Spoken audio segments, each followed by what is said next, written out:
It's not often that I can get somebody that can actually back up what I've been telling people. So I'm really glad you're here. I'm really looking forward to seeing what your data is here. We're talking about sugar, basically, and a lot more than that, of course. But well, what caught my attention with you is when we were having lunch in Athens, what was it, 2 months ago? It's been a while back. You mentioned that the bees produce enzymes when they're being fed high fructose corn syrup, but the corn syrup actually kills them. Is that correct? No, not kills them, but it does something to prevent those enzymes working as they should. And in this case, the enzyme that we're talking about is glucose oxidase. Right, that's the big one. Which catalyzes, which means causes, a reaction with glucose, which is one of the two major sugars in honey, glucose and fructose, which when they're joined together is what sucrose is. So the bees digest sucrose into glucose and fructose, and that's what's in honey. And they put an enzyme, glucose oxidase, in the honey, and that generates hydrogen peroxide and some other reactants. But the main purpose of it is to generate and maintain some appreciable concentration of hydrogen peroxide, which acts as an antimicrobial, so it helps prevent bacterial and yeast and other microbial growth in the honey, alongside the low water content, obviously. But we have more recent work spearheaded by a very talented undergrad, Lydia McCormick, who is now a clinical doctor, a doctor of clinical medicine. She's a paediatrician now, actually, who during her undergraduate work at Emory teamed up with us at UGA, with Berry Brosey as her professor, and then myself and Keith Delaplane and others, to really explore how corn syrup versus sugar feeding affects that ability to generate hydrogen peroxide, and whether that might matter for more than just the kind of bacterial diseases or microbial diseases. And what we found throughout those experiments is a couple of different things. One, and I'll show you this graph first actually, was that not only does hydrogen peroxide in honey work to prevent these bacterial growths and act as an antiseptic, for instance, when they're feeding their brood, but that if you remove the hydrogen peroxide from honey, small hive beetles live a lot longer. So we caught small hive beetles, brought them into the lab, fed them a standard food mix, which was honey and some pollen and some comb, etc. And in some, we removed the hydrogen peroxide, which you do as an enzyme called catalase. And then in others, we supplemented so that there was more hydrogen peroxide in there than you would otherwise have. And the big thing I can highlight on this graph is that the top line is the survival rate, which is much higher, appreciably higher, at least for adult small hive beetles here, when we strip out that hydrogen peroxide. Whereas this 40 number and up to 250 are more typical of what we might find in honey, perhaps up to 1,000 in some very unusual circumstances, and then above that. And what I believe is happening here is that once there's an appreciable amount of hydrogen peroxide in this honey, it limits the amount that the small hive beetles are capable of eating because it's toxic to them. So hydrogen peroxide is toxic to almost everything. And I'd expect that their larvae are even more vulnerable to this than the adults, by virtue of just being a bit more delicate. So we've evidence now that hydrogen peroxide, as bees use it in the colony, doesn't just help against microbial disease, but it also helps against some of these other bigger parasites. Interesting. So part of what glucose oxidase does is it creates gluconic acid, and that's actually where the hydrogen peroxide comes from, right? Yeah, that those two things are formed simultaneously. So the glucose oxidase generates that hydrogen peroxide when it converts glucose to the So gluconic acid lowers the pH of honey. Yes, and it does. My understanding is that when you reach that average of about 3.9, that the gluconic acid kind of its activity stops. But if you once again raise the moisture content, it once again comes into play and once again creates the byproduct of hydrogen peroxide. Yeah, there's a few things that will lead to that reaction eventually kind of stabilizing, so you reach some equilibrium. Hydrogen peroxide isn't a stable molecule, so it will eventually deplete. It naturally turns into water and oxygen. So I've done a lot of reading on specifically with honey, and we know there's a lot of unusual things in honey. There's all sorts of other chemicals in there from the plants. There's sugars that we wouldn't expect, trace amounts of things like maltose, etc. And there's a lot of people who are much more devoted to biological chemistry than I, who have written at great length about all the different things that determine how much hydrogen peroxide is in different honeys, because that's another thing we know, is that honeys from different floral sources vary very widely in their hydrogen peroxide content, kind of more than 10 times moving from one honey to another. And this is something that we're working on currently actually at the Bee Lab with a undergraduate in the microbiology major, Tyler Washburn, who's a student of mine, where you kindly donated some honey for us to do some work on there to investigate some of the underpinnings of that as well. So does the pH play into this at all? I'd expect it to, but it's certainly not the only thing. There's a lot more complicated chemistry that is being better attested to. There was a large review that came out in 2021, I believe, from a Czech Republic scientist, if I remember correctly, that was a kind of 50-page dossier on everything that can influence this hydrogen peroxide reaction in honey, and there's a lot that can inhibit it. And for a long time, we thought one of the big determinants was the ratio of glucose to fructose. So glucose can work as a substrate for the enzyme to generate hydrogen peroxide, but fructose can't. And so we, for a while at least, hypothesized that if that ratio becomes skewed towards fructose, you get too much interference and the amount of hydrogen peroxide drops.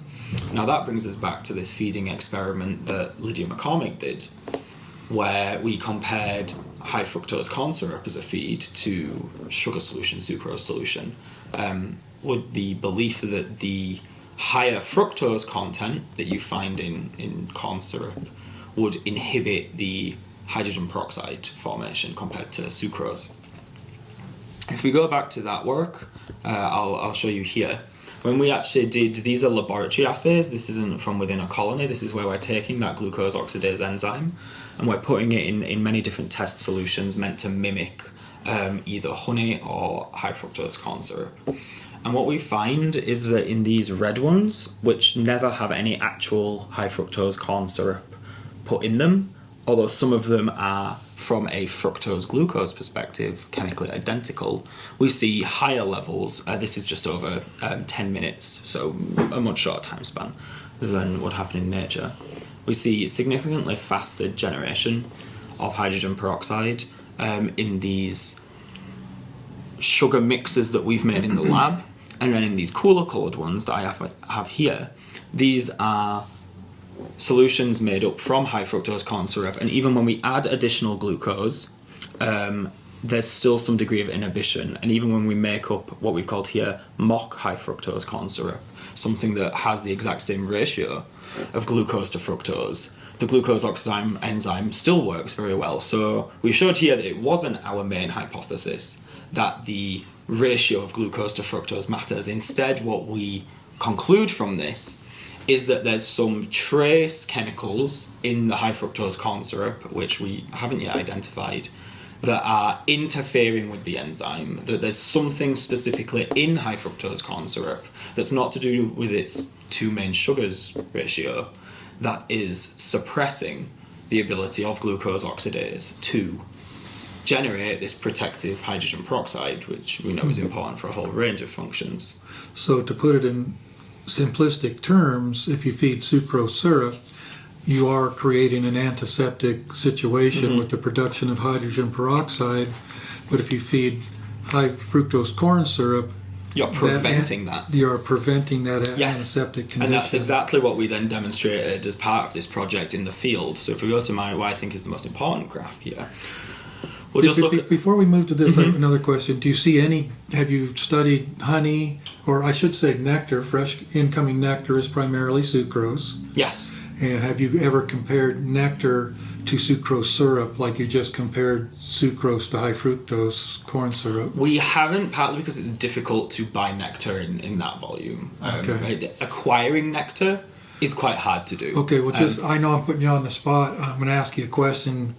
I'm going to ask you to answer a question that you don't have the answer to. That is your favourite activity. Yeah. What do you think? I mean, do you think they're pretty close to each other in this production of gluconic acid and hydrogen peroxide? I mean, they're both sucrose. Yeah, right? I don't have reason to believe they wouldn't be. Yeah. I don't have any good hypotheses for why nectar would be a much better substrate for hydrogen peroxide generation than sucrose solution. Now, we know that there's often quite high hydrogen peroxide levels in certain nectars as well, but that's something that hasn't been very widely studied amongst scientists. I had one of my former undergraduates who published on this last year try and find out whether there's also a lot of hydrogen peroxide in nectar, either produced by the plants or by the bacteria that exist in those flowers.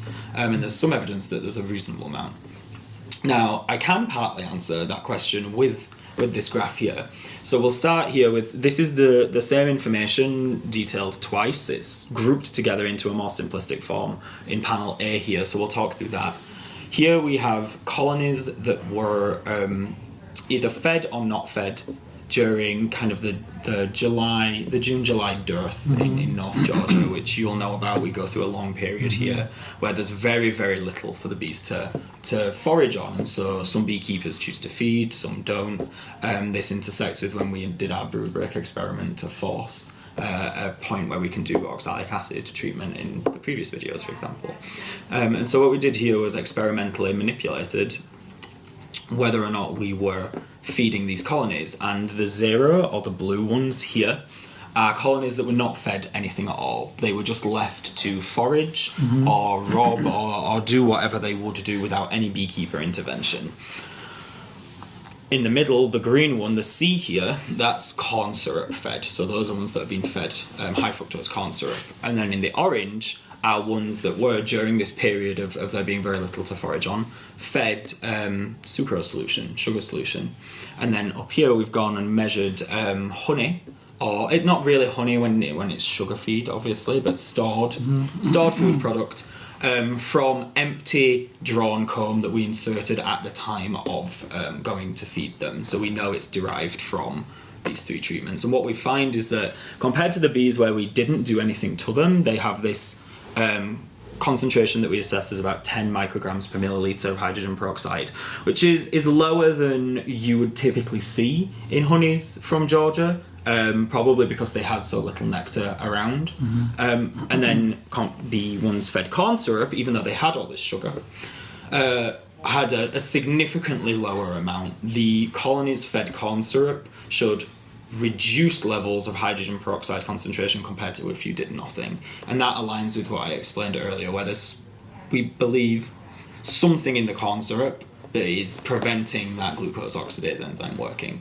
Now, if we compare that to the ones fed normal sucrose solution, syrup, they did significantly better than the bees that weren't fed. They had approximately double the amount of hydrogen peroxide in that stored food compared to if we hadn't fed them. Okay, now my understanding is that there has to be at least a little bit of protein present for the production of glucose oxidase. Yeah, it's a very expensive enzyme for the bees to produce. It's very protein demanding. Just casual observation, no research, no reading, no anything. I've always noticed that the health of the colony seems to increase when you're feeding in concert with pollen coming in, even more so than just the pollen coming in. So could it be that that increased protein presence in the colony is enhancing the production of glucose oxidase in the sucrose syrup? These two things interact very closely. Anything that is expensive to make on a protein front is also going to be quite energetically expensive. So to produce glucose oxidase, you need a lot of protein for the actual enzyme, but then you also need a lot of metabolic energy, sugar, to actually then also produce it as well. So you really often do need both in concert. And so this starts to address your question, where here they're not foraging on an abundance of nectar, so it's not exactly what you were talking about, but they're bringing something in to make some honey. But it's less effective in this instance than the in fed very, sucrose in very solution. simple terms, you're going to have the most antiseptic condition feeding sucrose when there's also some protein coming into the Yes. colony. At least during a dearth period when you would want to feed. If there's no pollen coming in, you probably haven't done any studies with this, but I'm supposing a little bit of pollen supplemental patty might enhance. It might do. It might. I suppose that depends on whether the bees are still finding some bits of pollen. I know here we have a lot of around the bee farm, for example, where we did this work. There's a lot of ornamental crepe myrtle, for instance, which doesn't produce nectar but still does produce pollen. Up here in the mountains, quite often in August, you can look in a colony and find absolutely no pollen in the comb. Oh, really? Yeah. So it, just kind of raises a question. Yeah. I think they basically do always need bee bread. Okay. And then this on the right, panel B here, that's the same information but split based on whether we took the honey samples from a brood frame, that's B, or from a honey frame, a upper shallow frame. And what we found was that for the ones that were fed sucrose solution, where they're able to actually produce a significant amount of the hydrogen peroxide, the evidence points to them putting more glucose oxidase into stored sugar syrup, in this case, that is on the brood frames, which is what the nurse bees use to feed the larvae, than just upstairs where they're packing away potentially for winter. And I think this makes quite clear sense when we think about what really the purpose of this hydrogen peroxide is to protect them from things like bacteria. And so but it's expensive. It costs them a lot to do this. And so they're biasing towards really heavily protecting the honey that is going to be fed to their quite vulnerable babies, their larvae. And this, for me, from a scientific perspective, obviously knowing that feeding is good for their health here is useful for beekeepers, and I'm always happy to find tips that have data to back them up. But for me as an infectious disease biologist, I mean, you know that about me, Bob, I trained more as an infectious disease person than I did even as a bee person. This idea that they're paying this very high cost to protect their most vulnerable larvae using this hydrogen peroxide is scientifically very exciting to me, because it's very elegant that they're fine-tuning how much hydrogen peroxide is in the colony even between frames based on how bad it would be to have high microbial activity on and that this frame. column on the far right, even though it says S-H, that is S- honey made from sucrose syrup. Yes, that's honey made from sucrose syrup, from a honey frame, from a super. That's really and this interesting. is honey made from sucrose syrup on a brood frame. That's interesting. And I'm looking forward to when this is hopefully published quite soon. As I said, this is work done with Barry Brose, now at University of Washington, and Lydia McCormick, who was an undergrad of his some years ago. But I think this is useful information that ties together kind of this role of hydrogen peroxide, and also a lot of my research of late, in my opinion, has pointed towards a lot of what beekeepers do really does help bees. I think I wrote that in a presentation that I gave last night, actually, for some beekeepers in Virginia. We are actually quite good at keeping our bees healthy. Sometimes it doesn't feel like it, especially for newbie beekeepers or people who are seeing a lot of losses. But when we start looking at bees that are left to their own devices compared to bees that actually have a beekeeper feeding them and intervening and managing them, typically those bees that have someone looking out for them, so to speak, tend to do better. And I think this agrees with that, where going in and feeding did help them out, so long as we're feeding with sugar solution, not high fructose corn syrup in this case. Okay. Obviously, high fructose corn syrup still provides them with a lot of energy. This isn't the whole story, but this is one aspect of colony I health. began noticing the differences 25 years ago when one season I began switching from high fructose corn syrup to sucrose for the benefits of drawing wax and promoting brood rearing. And just casual observation, I could just see the differences just looking at the bees. There was a difference. And I know a lot of beekeepers are using a cross now, or a mixed, I should say. Some of the syrups they're purchasing are half and half. And some of the people that I know very well and trust their opinions, they say they're having reasonably good results with the mixture. So I don't know what that means exactly. Maybe there's not enough high fructose corn syrup in there to have the detrimental effect we're talking without about. knowing exactly what's happening chemically, it's hard to speculate, and that is quite outside my area. Sugar chemistry is interesting, but quite complicated. Great.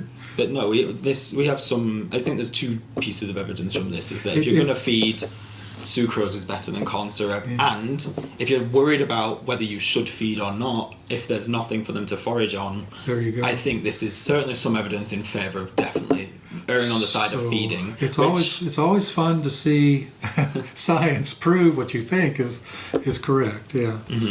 Interesting. Very good. Yeah, and so this is a line of research that, in my opinion at least, is broadly quite unexplored. I've spoken to a lot of other honeybee researchers across the US, and very few people are working on this hydrogen peroxide mechanism. Some labs publish on it very occasionally from like a student project, but no one's really spearheading this as kind of a core component of honeybee health, and so that's where some of my research is heading. I had an article out just last year with an undergrad who came to the bee lab from New York University to do some work with me, just doing some very basic tests of, well, how resilient are bees to the hydrogen peroxide that they're putting in. So we know it kills small hive beetles, and small hive beetles are not that different in size. I had not heard that to a one bee before. Yeah, that's interesting. And other work that came out of Professor Lopez Uribe's lab up in Penn State showed that bees, it is costly for bees as well to tolerate these high hydrogen peroxide concentrations. It doesn't kill them, but they're doing something, they're paying a cost to be able to survive eating on this. It's good for them, but nothing comes for free. We all know that, and anyone knows that, and that's just as true in biology. Okay. Now, what I did find was that if you wanted to, and let's move to this graph here. So this is a very simple dose response curve for bees from 3 different colonies. That was in one of my recent papers, where we were trying to find out exactly how tolerant bees were of hydrogen peroxide.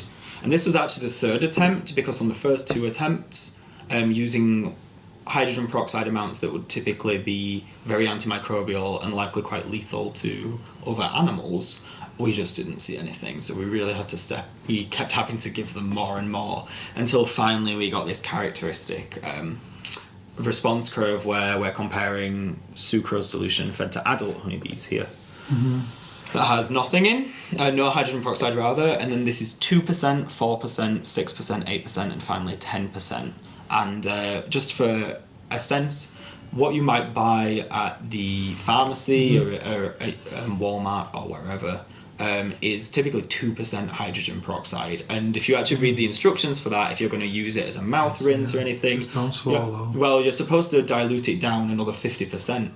So for human exposure, not even swallowing, but just exposure, 1% is recommended. And those of you who have maybe had dogs, etc., if you've ever called up your vet and said, my dog's eaten something it shouldn't have, do I need to induce it to, bring that back up? They will recommend feeding the dog 2% hydrogen peroxide solution, and it will cause that animal to be very ill very quickly. Bees, however, can drink 2% hydrogen peroxide solution without any problem, and really it's not until you move towards the very high percentage, the kind of stuff that we wouldn't really even want to get on our skin, lest it be quite burning, only then do you start to see it become quite obviously toxic to them. So they're very, very resilient to this, probably more than most other animals, because they use it so much. What's the average in honey? Way below this. Way below that. Far, far below this, yeah. Okay. All right, cool. So their tolerance limit is far, far higher than they're using or encountering. Okay. And what else? I was just going to say this opens the door for us potentially using hydrogen peroxide more to explore its how it might be deployed in colonies. All of that's conversations that I know me, Well, Jennifer, and there's a few other study people for are. UGA right there. Well, we're already speaking with a hydrogen peroxide producer that Steve Cook up at Yeah. USDA Beltsville Yeah. put us in touch with. So How would you apply it? I don't think I'm technically allowed to talk about that because Okay, we've all signed a non-disclosure agreement there. So maybe it's best we go straight in that Okay, direction. all right. Okay, well, thank you very much for that.